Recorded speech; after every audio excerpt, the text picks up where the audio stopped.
Alors, pourquoi il y a beaucoup moins de risques de squat, dans une conciergerie Airbnb que dans un logement classique? Tout simplement parce qu'on n'est pas sur un bail d'habitation longue durée.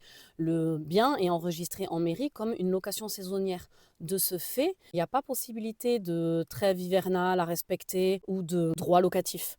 Donc, ce qui peut être mis en place pour éviter que la personne qui est dans le bien, ne respecte pas la date et l'horaire de départ. Des serrures connectées, donc déjà ça permet de voir, dès que la personne entre ou sort de l'appartement, donc du coup d'intervenir très rapidement si elle sort pas à l'horaire prévu. Ensuite, je conseillerais de toujours faire un contrat de location, même s'ils sont passés par les plateformes de réservation. Comme ça, il y a une preuve supplémentaire, d'un séjour qui est court. Cadenasser les compteurs électriques ou faire en sorte qu'ils ne soient pas accessibles, il n'y a pas de changement qui puisse être possible.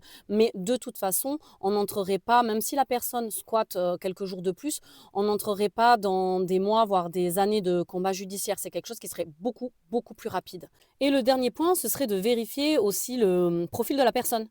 Vous prenez pas quelqu'un qui a jamais loué, qui a aucune recommandation.